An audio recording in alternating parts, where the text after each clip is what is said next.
अस्सलामु अलैकुम वरहमतुल्लाहि वबरकातुहू। वालेकुम अस्सलाम वरहमतुल्लाहि वबरकातुहू। मेरी नमाजें अक्सर रह जाती हैं और फिर दिल में मलाल नहीं होता, क्या मेरा दिल मुर्दा हो चुका है? सिर्फ मुर्दा ही नहीं, जो नमाज जानबूझ के छोड़ता है, जो नमाज नहीं पढ़ता, वो कुफर कर रहा है। कुरान में रब फरमाता है नमाज कायम करो और मुशरिकों में से ना हो जाओ। ये गलत बात आपके जहन में डाली है कि नमाज ना भी पढ़ें फिर आप मुसलमान हैं। नहीं, फिर आपका इस्लाम से ताल्लुक नहीं है, फिर आप कुफर कर रहे हैं, आप काफिर हैं। ये बुनियादी चीज है। जिस तरह कलमा पढ़ के आप इस्लाम में दाखिल होते हैं, पहली बुनियाद कलमा है, दूसरी बुनियाद नमाज है। और अगर एक बिल्डिंग में आप एक बुनियाद रखते हैं, एक कोने पे बुनियाद, एक दीवार की बुनियाद रखते हैं, दूसरी दीवार की बुनियाद नहीं रखते, क्या वो बिल्डिंग बनेगी? वो कायम रहेगी? अगर वो कायम भी कर दिया, आपने बिल्डिंग बना भी दी है, इतनी बड़ी बिल्डिंग है, ये सिर्फ एक पिलर में निकाल दो, इससे अभी बनी हुई बिल्डिंग है, ये पिलर निकल जाए, बिल्डिंग कायम रहेगी? नहीं रहेगी, बिल्डिंग गिर जाएगी। इसलिए मेरे आका ने फरमाया जिसने नमाज कायम की उसने दीन को कायम किया, और जिसने नमाज को छोड़ दिया उसने दीन को छोड़ दिया।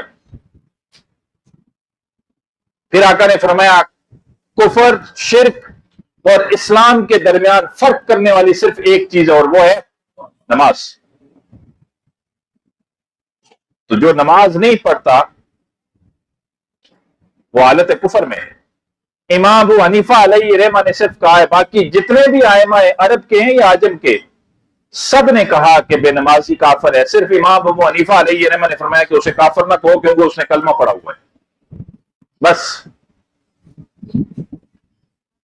यानी एक ईंट उसने रखी हुई है, ला इलाहा इल्लल्लाह मुहम्मद रसूलुल्लाह, बुनियाद की एक ईंट उसने कलमे की रख दी है। कलमा तो उसने पढ़ लिया, अगर नमाज नहीं पढ़ता तो वो क्या है? काफिर है।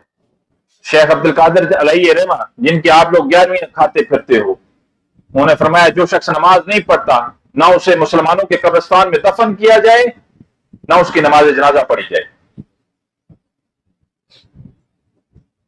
अगर आपका दिल ही मुर्दा नहीं है, आप अपना आता करें, आप हालत कुफर में हैं। फुकहा ने, वो भी इमाम अबू हनीफा अलैहि रहमा ने थोड़ी सी छूट दी है, क्योंकि उसने एक बुनियाद तो रखी है ना, कलमा तो पढ़ा है, उसे काफिर ना कहो, सिर्फ इस बेस पे। बाकी सारे आइमा ने कहा है कि जो नमाज नहीं पढ़ता वो काफिर है। और मेरे भाइयों याद रखना, सारी की सारी खैर नमाज में है, सारी की सारी खैर नमाज में है। आप नमाज की तरफ आ जाओ,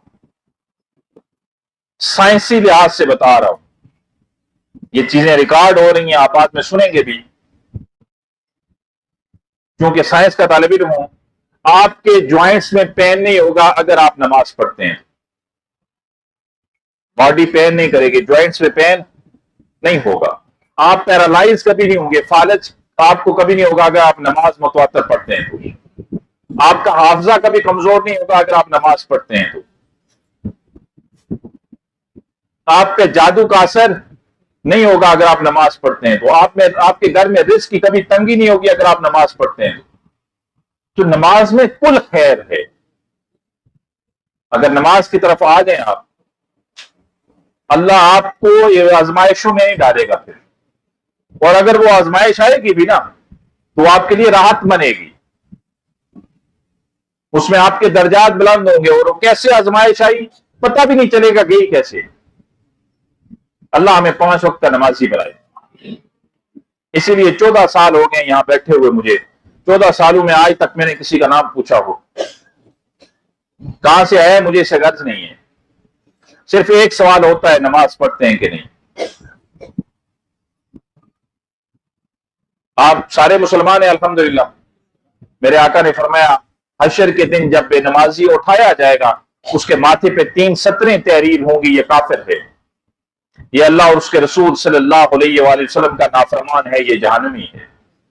और फिर आका ने फरमाया अल्लाह फरमाएगा इस शख्स को उस सफ में खड़ा कर दो जिसमें बड़े बड़े काफर, फिरौन, नमरूद, अम्मान, शदाद, अबू जहल, अबू लहब, बड़े बड़े काफर हैं, और मेरे भाई उनके साथ खड़ा होना ही बड़ा अजाब है।